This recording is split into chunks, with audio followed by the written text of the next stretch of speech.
Joining us back on the podcast is fellow sports dietitian from New Zealand, Dane Baker.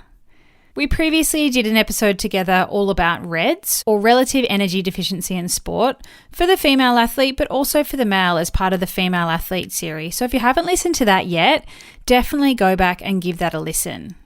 Today, Dane is talking about training availability and some really practical tips to help with your immune system, because we know that better training availability leads to better performance. So what on earth is training availability? How do we actually monitor our availability to train, and how do we improve it? Particularly diving into what do we do to try and prevent or minimize getting sick and getting injured, and some of the big rocks that we need to focus on if we want to piece together a solid block of training. It's something he's quite passionate and interested about, working with a lot of team sports in New Zealand, in particular the Super Rugby, the Sevens, men's hockey, things like swimming, and sports where training availability is really important for the overall outcome of a game or a match or a season. I've asked him to put his endurance sports dietitian hat on for today though, and help us as endurance athletes make sure we aren't getting sick and injured all the time, and we're not skipping out on training. So if you're somebody that finds that you keep missing sessions or adjusting sessions, then this episode is for you. Welcome to the Triathlon Nutrition Academy podcast, the show designed to serve you up evidence-based sports nutrition advice from the experts. Hi, I'm your host Taryn, accredited practicing dietitian, advanced sports dietitian, and founder of Dietitian Approved. Listen as I break down the latest evidence to give you practical, easy to digest strategies to train hard, recover faster, and perform at your best. You have so much potential, and I want to help you unlock that with the power of nutrition. Let's get into it.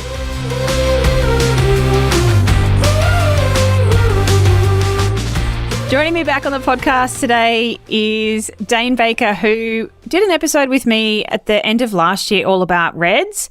And today he has kindly let me pick his brain all about training availability and what on earth that means, but how do we link that to better performance as a triathlete? So welcome back, Dane. Thanks. It's good to be back. So what I wanted to pick your brain on is training availability, because, you know, when we look at aspects of athletes, we always think you're going to be a good athlete if you're fast. You know, you've got speed, you've got power, you've got endurance, you've got strength. But the more consistent you are with training and the more training you can piece together is going to lead to better performance and helping you reach your goals, which a lot of athletes don't actually think about. And it's something that I was introduced to when I worked for Triathlon Australia. It's something we actually tracked in our athlete monitoring system, is like how many days of training have they got in a block. And you can see so clearly when you've got that data that more time spent training and piecing together solid training blocks has led to good outcomes compared to athletes that have, you know, interruptions to training for illness or injury or whatever it is. They don't lead to better outcomes. So to kick us off, for people that have no idea what I'm talking about, what is training availability? The ability to train or be available to play. So I guess there's two ways you can look at this. You've got your endurance type athlete, where training availability is key, and we can go into a little bit about what's been looked at in that respect. And then from a team sport, you've got match availability.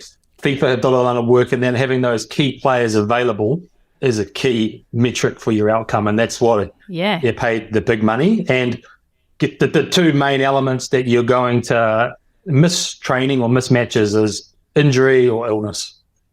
And injury can be a lot harder to predict, but we know there's some pretty nice correlations with getting the nutrition on track that can assist in avoiding missing training. And if the illness is severe, there's nutritional interventions that may reduce the severity, which means that you've missed less days. Yes. I don't think about team sports because I'm an endurance sports dietitian, but it's no-brainer, isn't it? If your key striker or your goalie is sick, that's not going to lead to a good outcome for that team or that game. So really, really, really important, isn't it, in a team sport situation that your key players are actually available? You'll have your key star, and if they're unavailable, I think sometimes it's 30 or 40% less win rate. There's all sorts of data on famous athletes that have had that. So, yeah, keeping these athletes healthy and out there is key. Yeah, so if we think, can I get you to put your endurance hat on for me? Because the listeners are triathletes. What are some of the things that they could maybe monitor as metrics to check on their training availability and see that as a performance outcome? Yeah, so I guess I'm not in that space all the time as like a coach or medical practitioner, but what the studies have looked at is affected training weeks. And so I guess you could mark like if that week was affected by illness or an injury. And in the studies I've looked at, one of the key ones in Australia, which we can go into, was even like 1 day of affected training was classified as an affected training week. So that can be something that I'm sure there's ways that you can track that in your training peaks and so on.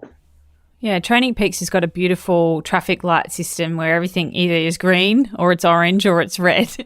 Yeah. So you should be able to really quickly visually see that if you use that as a platform, or I don't know, set yourself up a spreadsheet or something if you don't use that. Yeah, absolutely. So I guess that's what we talk to a lot about athletes, and we're often thinking about these 1% to 2% ergogenic aids that might influence performance and the amount of work that's done in that, where there's some huge implications if you have an affected season with illness. And that's what coaches want. They just want continued consistency in training. If we can provide that and do everything possible around, nutrition, recovery, then that's going to go a big way for these athletes to sort of meet their goals for the season. Yeah, the sprinkles on the icing on the cake, right? We actually need to build that cake base first and have that solid foundation, those big rocks that you're talking about, before we ice it for those sprinkles to even stick to anything. But yes, triathletes are very good at doing sprinkles first. I think especially in the developing athletes, when you're trying to build that years and years of consistent training to make them more robust and durable, and these interventions that can impact on that, I think we need to be aware that they can be quite devastating to the long-term sort of success of the athlete. So what are some of those big rocks to help an athlete improve their training availability?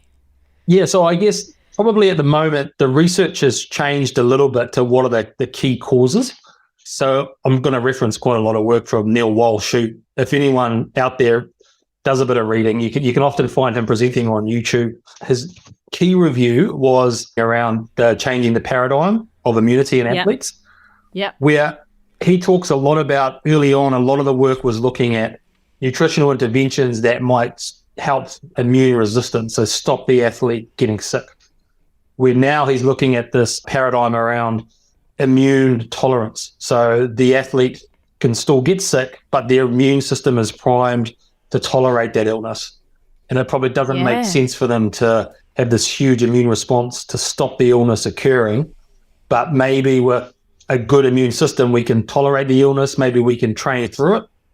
Or worst case, we can miss maybe 2 or 3 days instead of 7 days from the illness.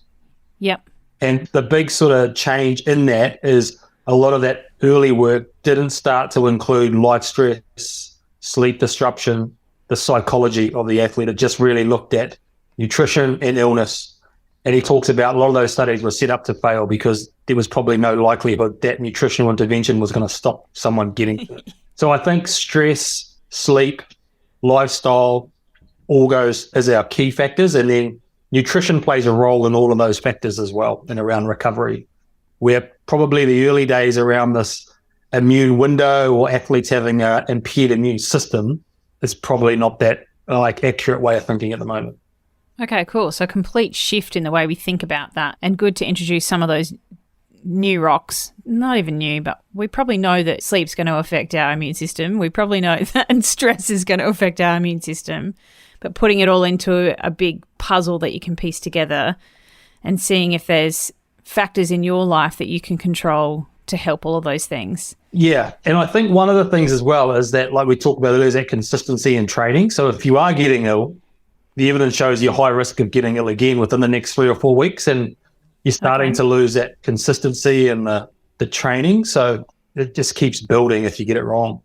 So rest if you're sick.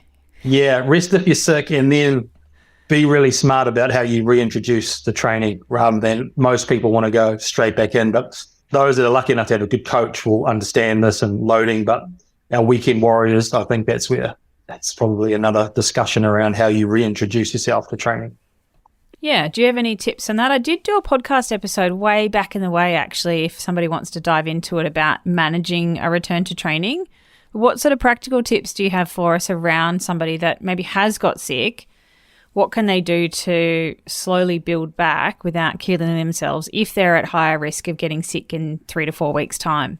Yeah, it's probably a little bit out of my sort of field around returning from illness, but from the research I've read through these papers that look at nutrition, athletes aren't often resting enough when they've got the illness.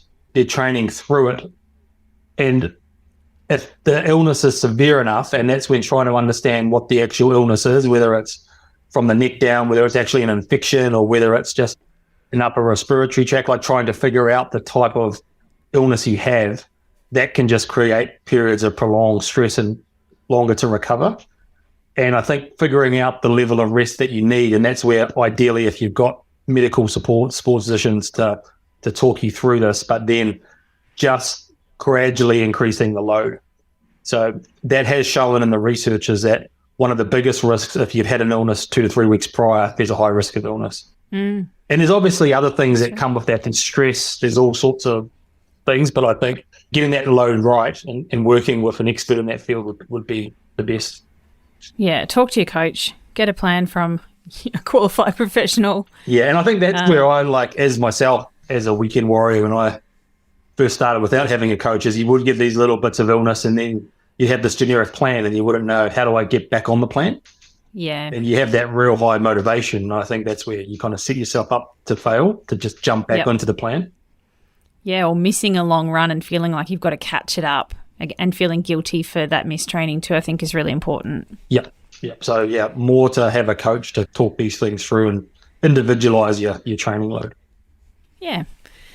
So because we're both sports dietitians and we're both food nerds, what are some things that an athlete could do to help with their immune system, either like to make it more robust to prevent being sick, or if you do feel like you're coming down with something, what are some of the key things that we can do to help support our immunity? Yeah, so there's probably different ways that we look at this now, and that's what Neil Walsh's paper tries to look at a bit more detail, is around the concept of these nutritional interventions that might assist in immune tolerance rather than resistance. So he sort of coins the term tolerogenic supplements. So those are probably the key things we've seen: zinc and vitamin C. And zinc actually binds to the illness. So it actually binds to the pathogen.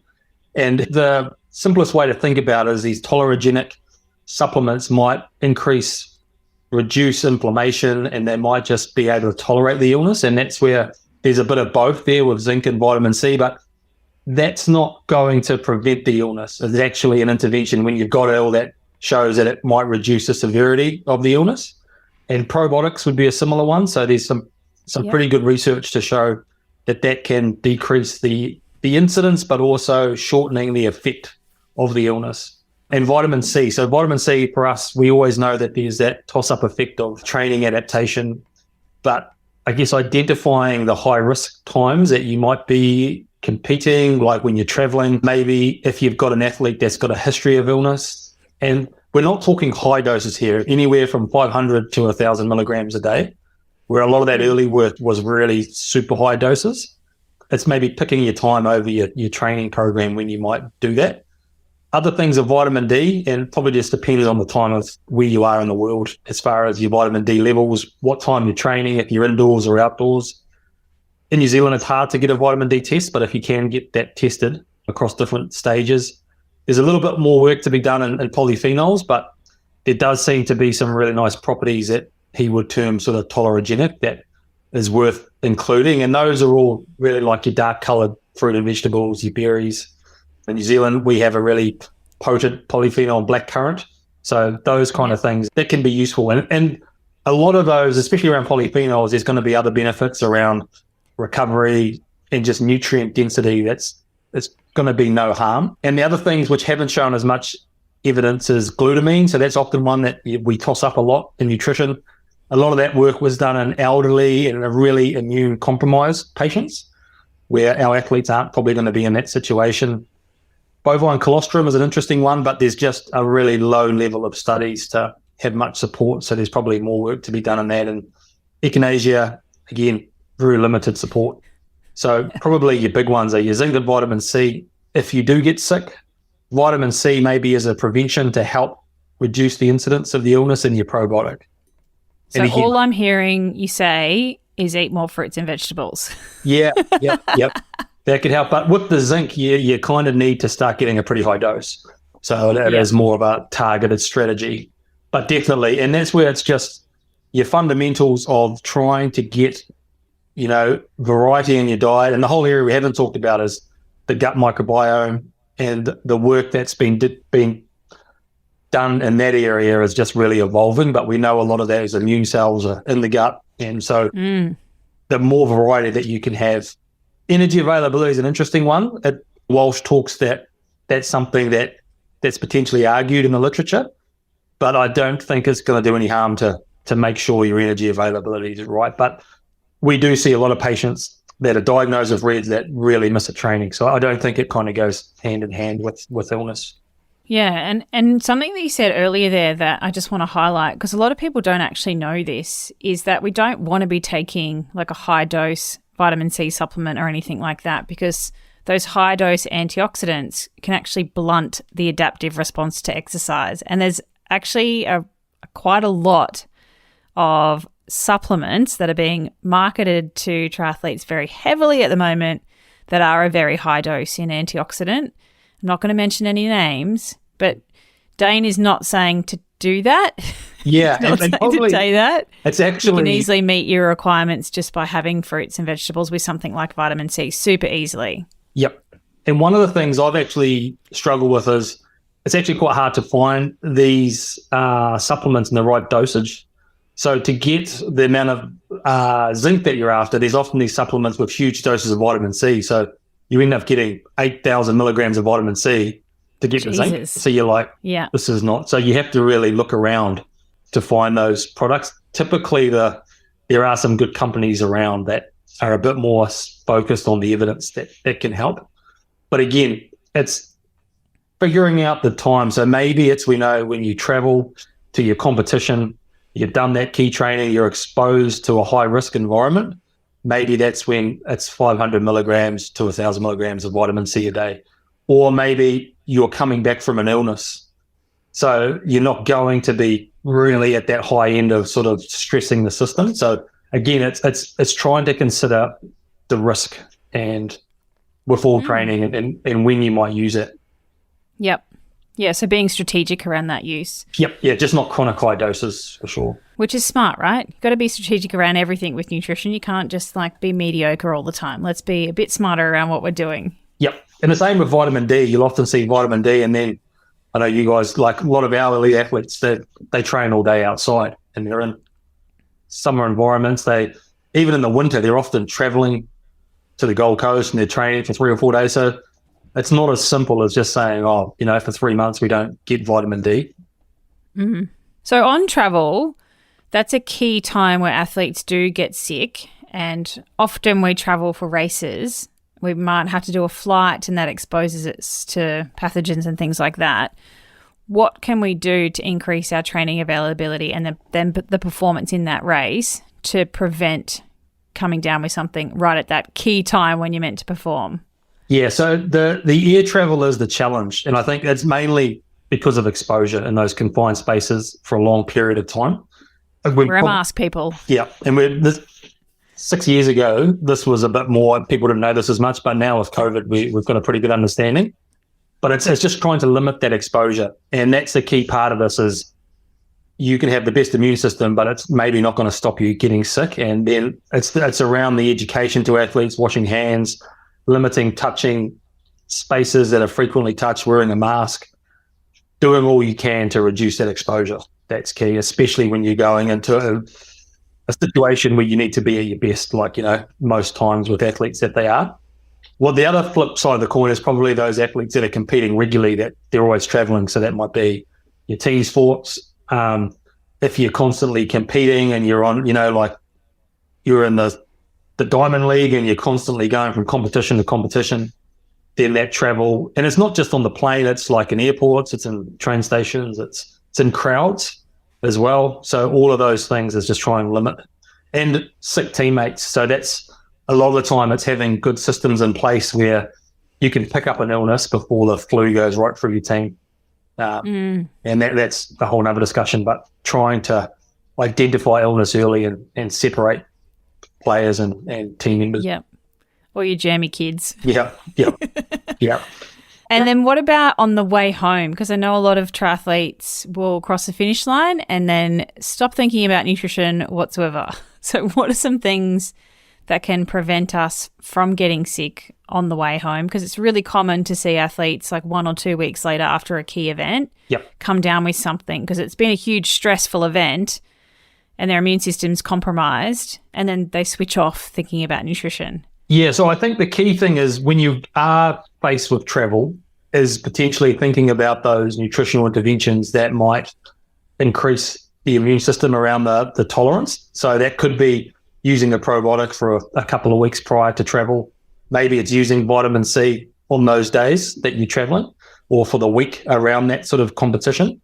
A lot of this research comes from sort of prolonged observational studies in elite athletes, and there was a really good one done in elite Norwegian cross-country skiers, where they looked over sort of 8 years of sort of research and tried to figure out what were the reasons why these athletes were missing training because of their illness. And that was the key thing around travel. So they were 5 times more likely to report a symptom following travel in the 2 days following. And it was a bigger risk for the return flight.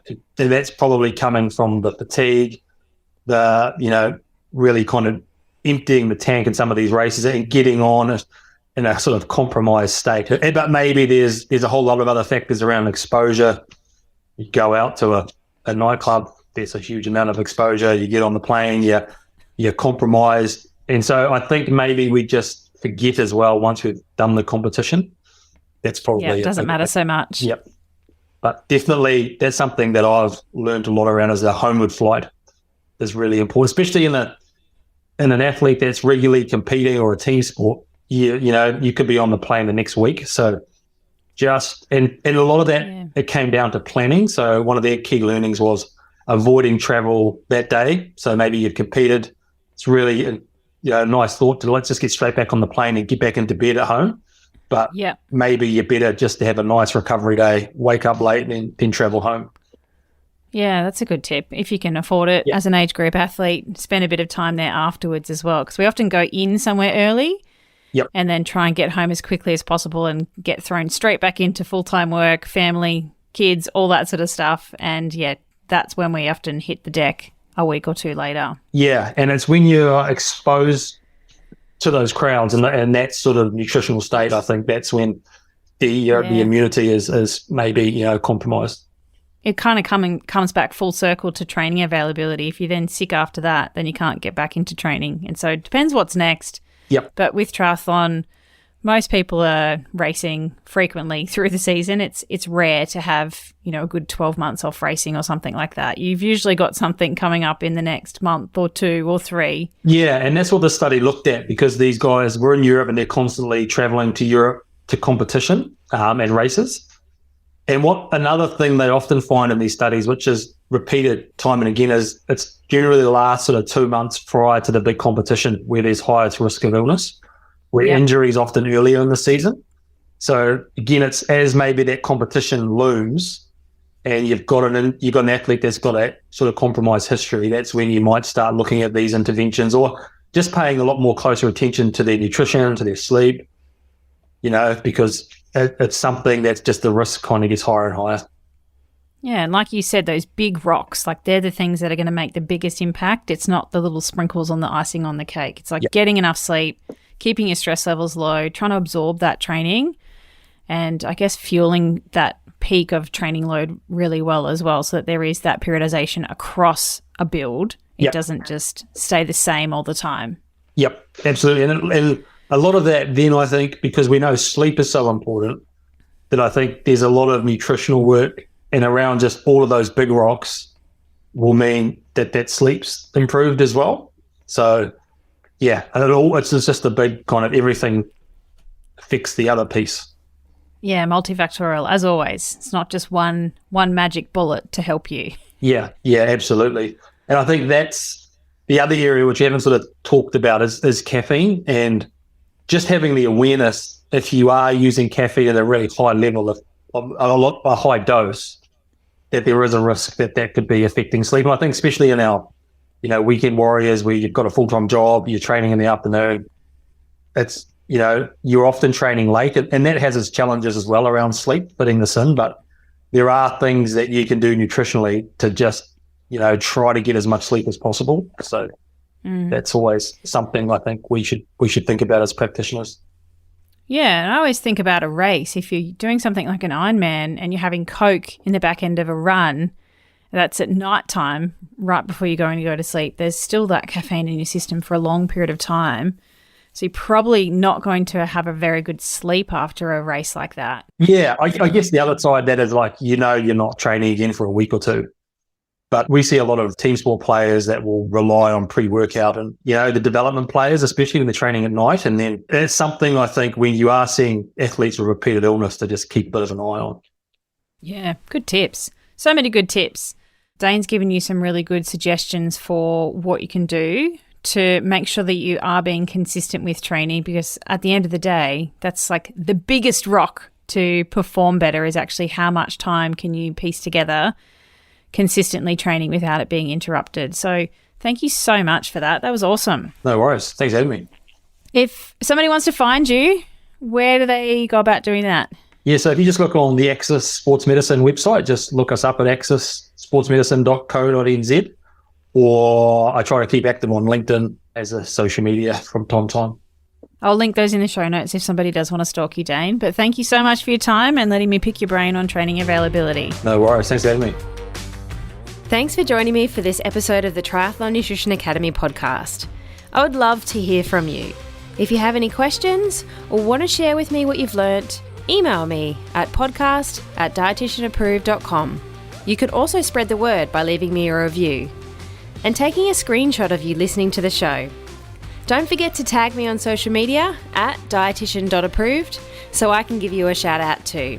If you want to learn more about what we do, head to dietitianapproved.com. And if you want to learn more about the Triathlon Nutrition Academy program, head to dietitianapproved.com/academy. Thanks for joining me, and I look forward to helping you smash it in the fourth leg. Nutrition!